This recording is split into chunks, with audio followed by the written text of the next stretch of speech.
Hello and welcome back to the show.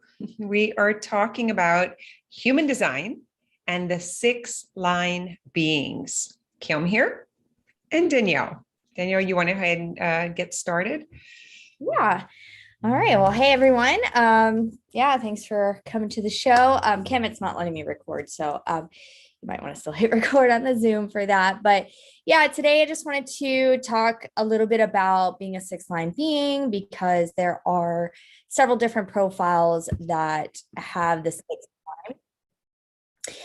So we are going to talk about that and probably do several different videos, I imagine, on the sixth line, because it does correlate not only to the people that have the profiles, but also the transition coming in 2027, what the background frequency is going to be as we are moving to a lot of this sixth line energy. But today I just wanted to focus on the three life stages, because the sixth line, if you have it in your profile, right, which is your angle, you have three life stages. Okay. So this is a 50-year Chiron process, meaning that it's a 50-year cycle to kind of come into your true actualization and who you are as a role model, where the other profiles don't necessarily have this three life stage process, right? So the first life stage in a sixth line's life is from 0 to 30, about, right? It's the first Saturn cycle, because Saturn takes about 30 years to go around the wheel, right? And one thing that's really interesting when we start to look at this is that before 1781, right, if we're looking at an evolutionary perspective, before 1781, we only knew the furthest planet was Saturn, right? In 1781, we discovered Uranus, which is right outside of Saturn. But up until that point, people's life expectancy was only the same as Saturn, which is about 30 years, right? So prior to 1781, if you were like 30 to 35 years old, you were old, right? This was like, wow, you're ancient, So people at their half-life at that time, which was like 16, 17 years old, that's when everyone was becoming an adult, right? They were already married at that age. They already had jobs. They already had children. And it was a way different style of life. So fast forward to now, we kind of still have some of that mentality, even though we're in a Uranian body, where our half-life is actually more around 42. So we're not even technically, quote unquote, like adults until that age. And especially for the sixth line beings, right? We don't actually flower fully until after 50. Right. So in this first life stage, it's that first Saturn cycle.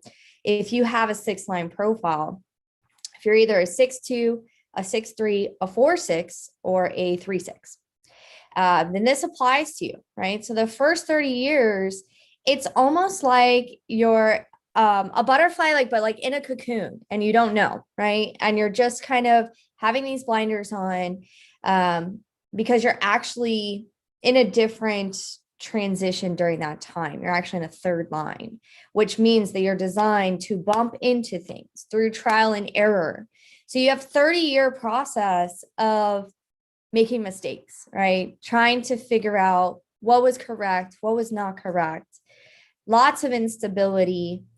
It's like the layers of your perception in that time are intentionally in a certain angle, right? Intentionally almost blinded.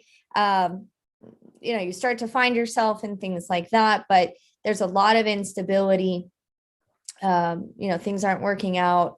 It's very chaotic, and hopefully your family continue to support you or facilitate you beyond that old world 16, 17, 18-year-old stage, right? Because the third lines don't actually get to come out into the world until around that, that 30-year phase where we go on to what we call the roof, right? Where we kind of exit that cocoon. We come out of it. We're licking our wings and not realizing that we have wings yet. But we're kind of sitting back and trying to lick our wounds, right? Because it's like, wow, that was crazy. I can't hear you. It's like, wow, that was tough. Now, like, it's like, I think of I had a dog at home that got hit, and it was wounded under its leg, and it went run underneath the trailer, like the utility trailer, and just like licked its wounds. And I was like, what the hell was that? What just happened? And took that time to regroup. Yeah. Yeah. It's like that. And we don't even realize it, like if you think about what happened between 27 to 30 years of age, if you are a 6-line profile and your birth time is correct, you'll see that there was like a major life shift, right? If you're in that second or third phase right now, you can look back and go, wow, yeah, that was a crazy time. I know for myself, like I left the country, I sold all my stuff. I left the country for 5 years because of my cross. We'll be getting into all this stuff later. I can speak to that too. So I'll usually ask someone as soon as I see that this is in their design, like, okay, between 28 and 30, what was going on in your life? And it's usually a divorce, a diagnosis, or something. For myself, I had a complete hysterectomy at 29 years old, and then went to a mental institute to try to get help, because I was so disconnected. My mind and body were completely disconnected. And so much of that work at that time is the work that I do now on the other side. So I think you're going to get into that, the second phase. So the first phase is a lot of experience, life happening. And then it's like, whoa. And then there's the second phase. Yeah. Yeah. And there's like so much trial and error, in that first phase. And so what we're looking at here is that there's like a multiple step process of, coming to be a 6, right? So look at what stage you're in. Are you from 0 to 30 years old? And then if you are, know that like this next stage is coming up, which is 30 to 50 roughly, right? So, because the Chiron happens at around 50, 51, 52 years old, right? So basically you have 30 years of bumping into things, making mistakes. Now you jump on the roof, you're retreating, you take the blinders off, you're out of the cocoon, you are becoming the wise woman or man on the hill, where you are now spending 20 years in observation, right? So this is your alchemical process or your perspective during the ages of 30 to 50.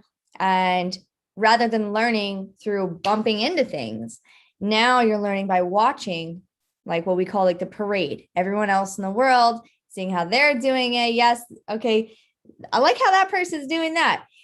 You're finding the role models, really, which role models, what it means is not to be homogenized, cookie cutter, follow the rules. Fuck that. It's about being different. It's about being your unique self. That's what a role model is. It's like you're your own authority, right? That's really what it is.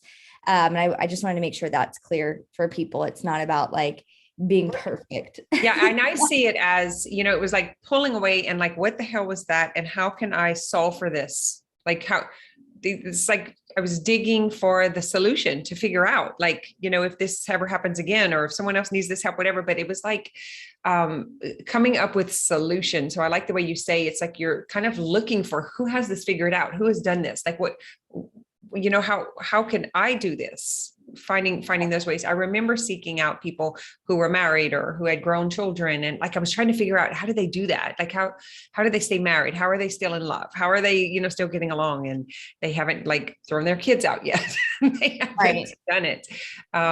So I think that was part of the investigating, researching, studying. Yeah.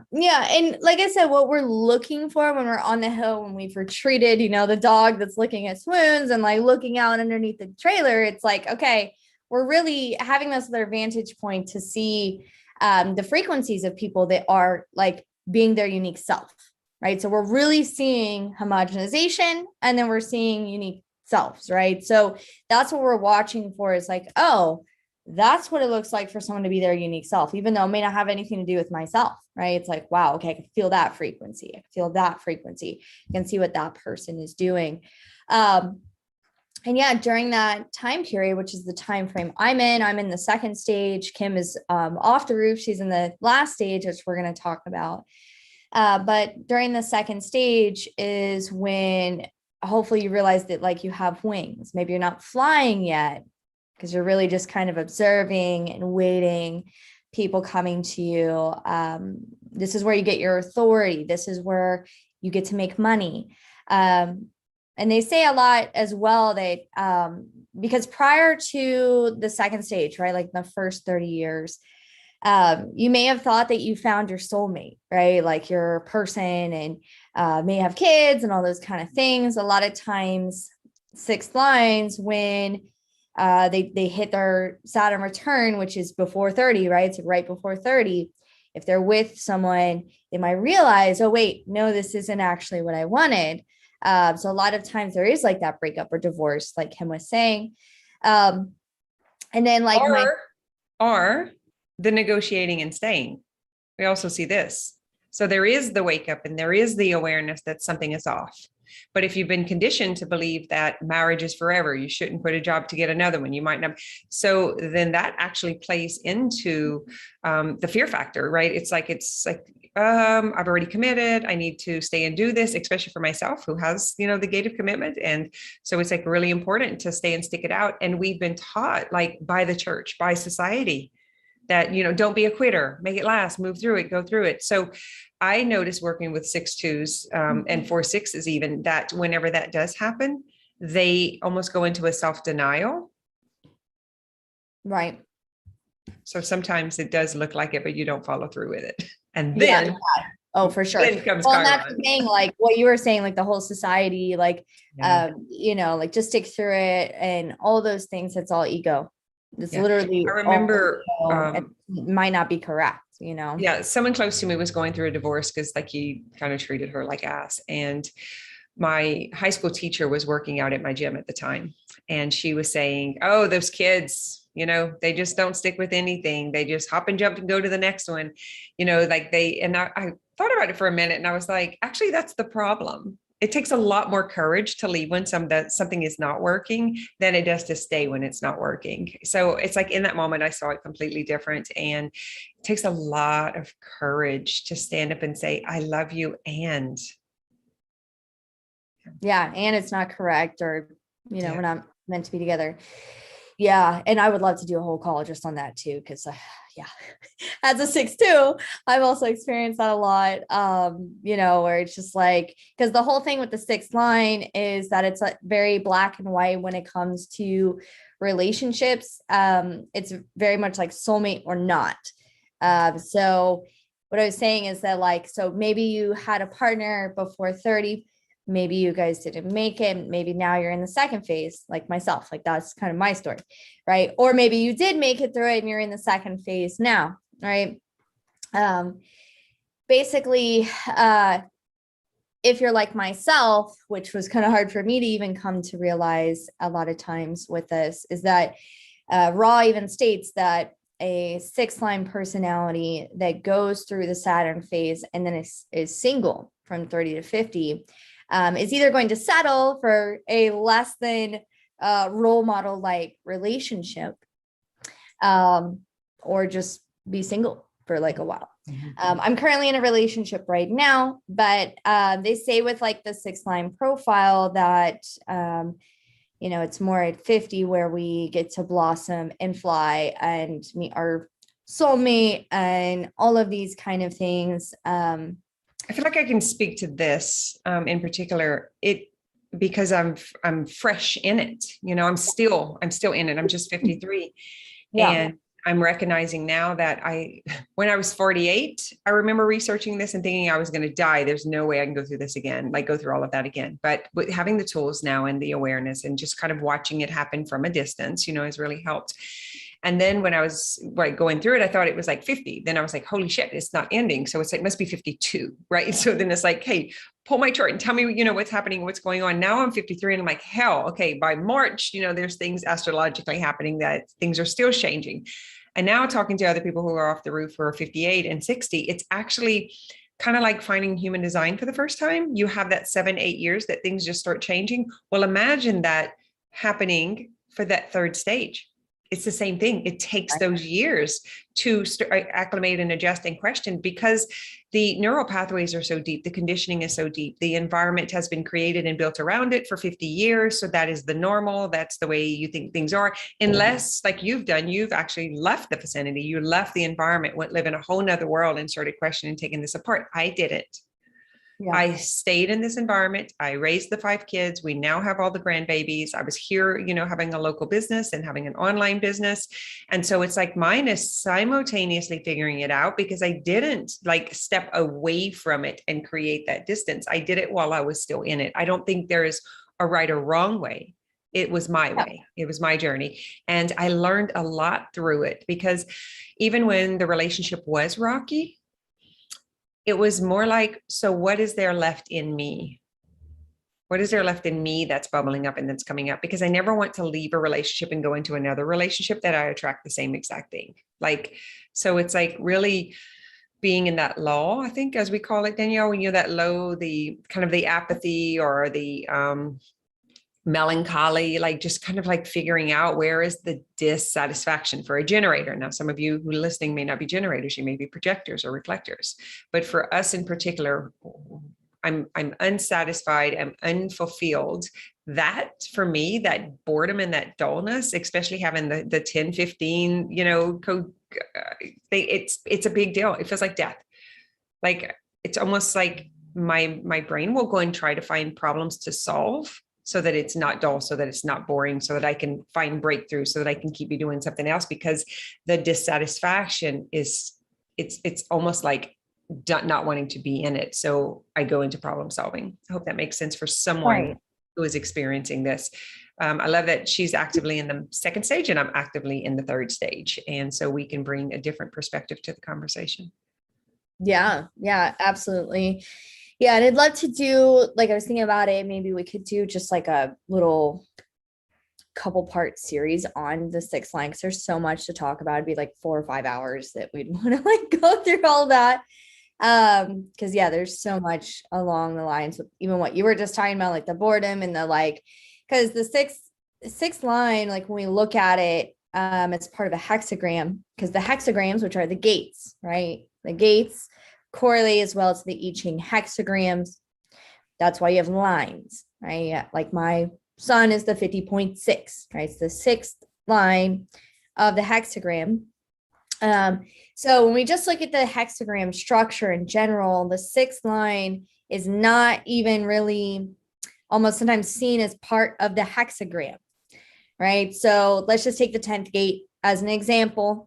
Because this is how we can understand how these systems actually work, right? So we know that like there's a line 1, right? So the 10 is the gate of behavior. Line 1, it's all about introspection and laying the foundation of behavior, right? Line 2, the hermit, right? 10.2, the hermit. Yeah. And being natural, though, that's being natural behavior, right? 10.3, the martyr. Trial and error with behavior, right? 0.4, the opportunist, right? Really expressing through your networks and your friends, right? And having a fixed type of behavior. Well, line 5, the heretic, practical solutions, challenging traditions, all of these kind of things. But then the line 6, right? That, because the line 5 is the highest point of the hexagram. It's like, oh, the completion of the process. But the 6 is like, okay, yeah, I'm part of this hexagram, but I'm actually looking to the next thing.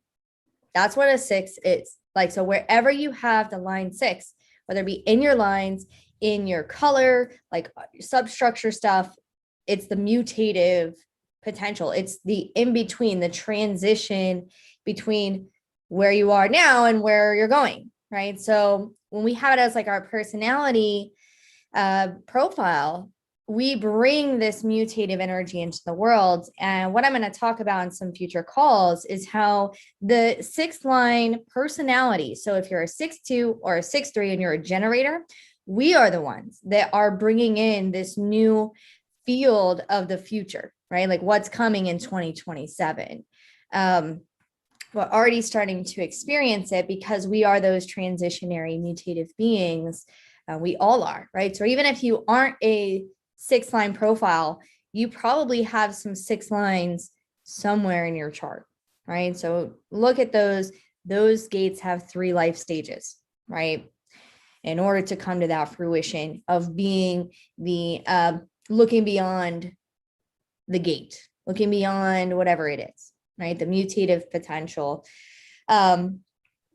So that's really like when we think about being a 6, like that's the energy, right, that we're bringing, right? So yes, it's all these details and it's very interesting, but it's this transitionary, like we're not even part of this world. We're not even really part. I've always felt like an outsider. I've always felt like, because that's what we are. We're meant to be the role models, which is uniquely different from the parade. Like we're not like going into the parade trying to play the same music that everyone's playing.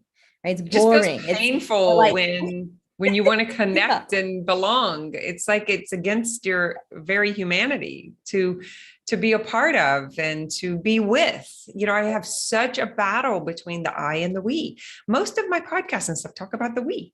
Like it's like when I'm talking, I say we. I speak like from that perspective. And so there's a painful aspect to that for 6s. You know, I really would like to look at, if we looked at like the suicide rate of, you know, the 6 beings, because they felt separated, because they feel disconnected, or they don't feel like they're a part of. There is an indifference. You know, I know we're aloof, and there are some like we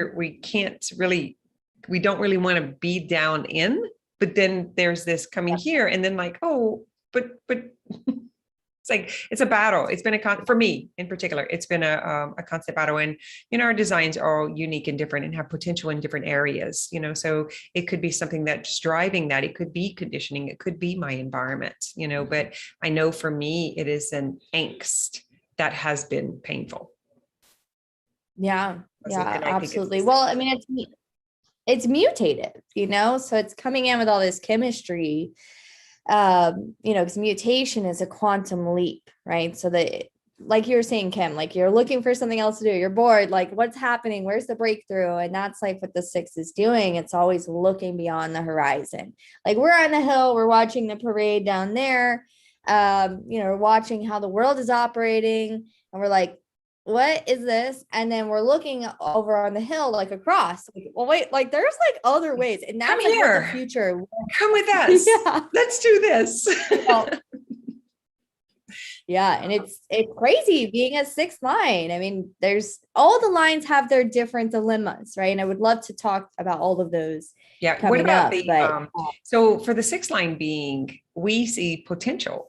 And we get attached to that potential. Like you'll see the potential in people, in possibilities and opportunities, and what it could be for humanity. Like that, there's like a big, and I know this is for all people, but I do find when I'm working with 6s specifically, that potential to that partner or to that career or to that job, or even as a coach, seeing the potential in your clients.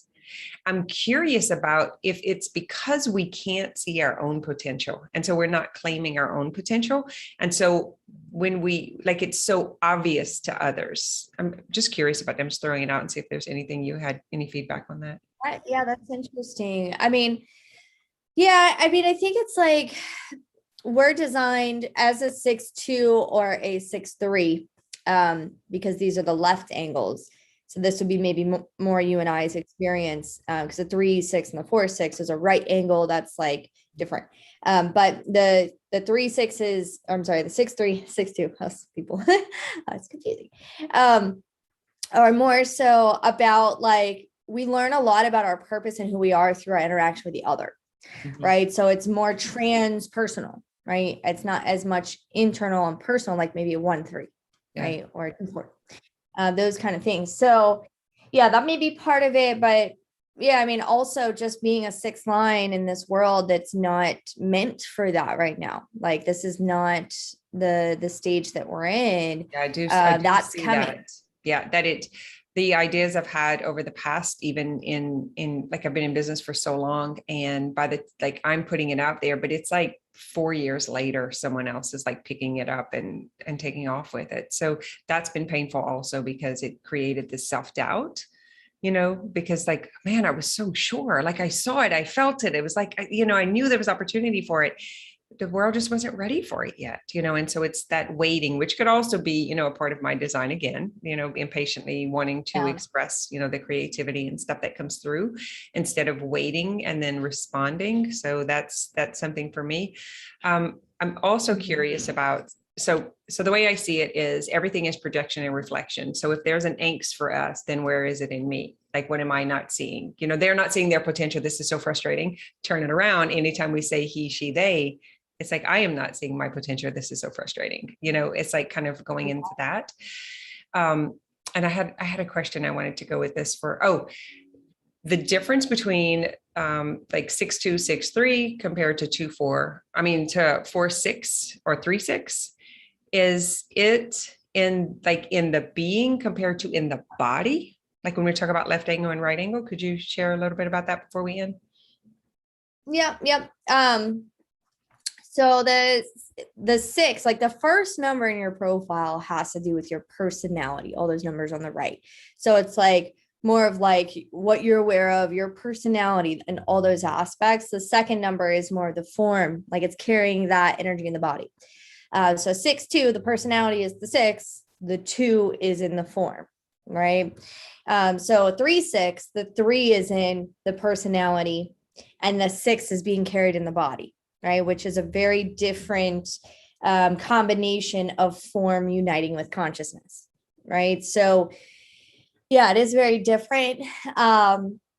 The personality part of your profile has many different themes, right? It correlates to lots of different things. And then also the design part or the underneath it, right? So 6'2", the 2 part has all these other themes to it as well. So the design, the personality part of your profile carry with it the archetypes, the angles of many facets of your life, from how you store memory to how you are in relationships, your sexual strategy, your roles in society, just many different ways of operating, like your attitude and perspective and all these different things.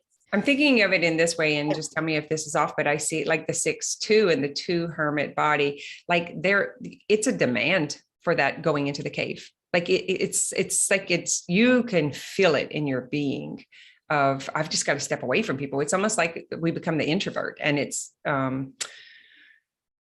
important. It's not just, hey, I need a break. I need to go take a hot bath. It's like, I've got to get away from this and I've got to distance myself, and I need to go, whether it's to lick the wounds or just be with myself or, whatever that is, but it definitely feels like a demand of the body. Yes, exactly. And the 2 is really being the natural, it's like just being, right? So that's the 2 energies. So like wherever you have a line 2, it's like you're natural at that gate, right? So having a 2 in your profile has a lot to do with either your personality or how your body is operating. But yeah, I feel very natural to have 10.2 and 15.2 a bunch of times. Like it just, I fight it. Yeah, well, it's painful. The 2s are where people are peering in and they can see you naked because you're projecting out a sound. You're projecting out something that you're not aware of. And that's what the 2 is, because you're just naturally doing it. You're in there painting and people are watching you paint naked. And then they're attracted to it. But then, we call it paper tigers, where it's like you might be projecting out something that's not actually true. And then people see that. And then you feel rejected and pain. And it's like, ouch, So it is a type of projection as well. But yeah, it is very interesting being a 6 too, because, the aloofness of being a 6, where all the 6s, we just want to kind of be and not have to do all this shit, like it's like we just want to fucking be. Low in flexibility, and we just want to like share potential and possibility, and then here's all the games of the material world, and I have to cross a plane, so it's like trying to find the bridge between the 2. We are at our time. We're a little over. So if there's anything else that I interrupted or you wanted to add before we're at 30 minutes. No, I would like to do some calls on this where we don't have a time limit. Yeah, just want to continue separately. And we'll do that because I think it's really important with the mutation coming up in 2027, whether or not you have the 6th line in your profile. Because This sounds interesting. We would love for someone to comment below so that we can respond. So if this sounds like, oh my God, I would love to know more about six line beings, or, the different stages of the six and how that works in relationship and career, whatever that looks like for you, even in your healing and health, then let us know that so that we know to respond, because I think we've both played in the material world of trying to make shit happen, and we're just kind of done with it. So it's like, if there's nothing to respond to, then it's being comfortable in the lull until there is. And that is my work right now. So I'm honoring that. It's not comfortable. I'm not having fun. I'm going to tell you guys, it's very interesting, and it is painful. It's painful to move away from that. It occupies, so I'm not bored. I know people are like, you can't be bored. You're traveling all the time. You're everywhere. So how can you possibly be bored? But it's not a bored like that kind of bored. It's an unsettled, unfulfilled, awaiting. I think that's what we're feeling in this transition, coming into 2027, because I feel it too. I'm just like, like what are we doing? Like, what is this life, But not used to waiting either. And, I trust life 100%. I trust life that more than I trust any humans, I promise. Like, very, very, okay with that. But my mind wants to tell me, like, it's FOMO, fear of missing out, FORO, fear of running out. You got to hurry and get it strike while the iron's hot. Or, it's like fear of losing out. All of those FOMO, FORO, FOLO. Come up, my mind starts telling me that, and then my nervous system responds and reacts to it, because I think about being homeless and not having money and not being able to pay my bills, and like just all the old stories and conditioning, the things that people say, like, oh yeah, well, must be nice, but that doesn't last forever, just all of those old stories. Even though I recognize them, there's still an imprint of that experience in my neurology, so I'm still working through it, and I don't have a problem being transparent about it. Yeah, absolutely. Oh, we have so many topics we could discuss, with all this information. And I hope that anyone out there who is a six, or has a child who's a six, or a partner, I think that Kim and I should do some more calls on this, because it's a very in-depth, more complex topic. So definitely, if you have children, guys, this is so important, because you can help them understand themselves. I have quite a few clients who have line 6 children, and it's made a really big difference, especially if the parents are 5'1" and the child's a 6'2", there is this going on. Anyway, Our links are below, so you can contact either one of us, come over to the More Than Mindset group where we're hanging out. And until next week. Yeah. And if you want to get a personalized session, my link is soulmapping.life. We'll talk to you guys next week. Yeah, it's down. So all you do is just click the arrow, drop down, and you will see the personal, to get a personal reading, you'll see the link right there. All right, my friend, we're going to hop off of this. Thank you all for joining. Let us know if you